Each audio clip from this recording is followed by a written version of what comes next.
who can read it in Et moi, je French. vais lire en anglais. And I'm going to read in English. Luc chapitre 8, Luke chapter 8, à partir du verset 4e. verse 4. Je lis au nom de Jésus. Une grande foule s'étant assemblée, et des gens étant venus de diverses villes auprès de lui, il dit cette parabole. Un semeur sortit pour semer sa semence. Comme il semait, une partie de la semence tomba le long du chemin.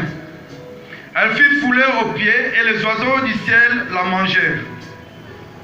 Une autre partie tomba sur les rocs. Quand elle fut levée, elle sécha parce qu'elle n'avait point d'humilité. Une autre partie tomba au milieu des épines. Les épines crurent avec elle et l'étouffèrent. Une autre partie tomba dans la bonne terre. Quand elle fut levée, elle donna du fruit au centuple. Après avoir ainsi parlé, Jésus dit à haute voix, que celui qui a des oreilles pour entendre, entende. Ses disciples lui demandèrent ce que signifiait cette parabole.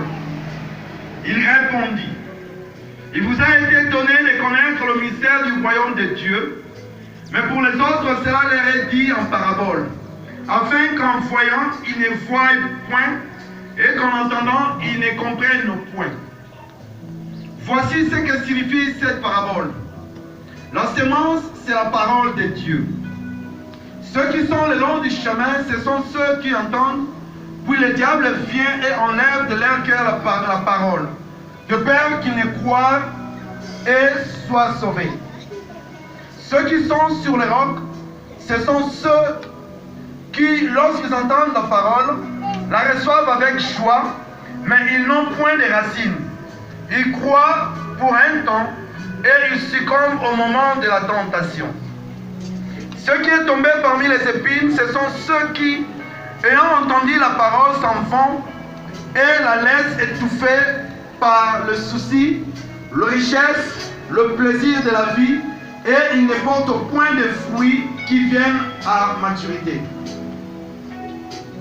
Ceux qui ont tombé dans la bonne terre, ce sont ceux qui, ayant entendu la parole avec un cœur honnête et bon, la retiennent et portent du fruit avec persévérance.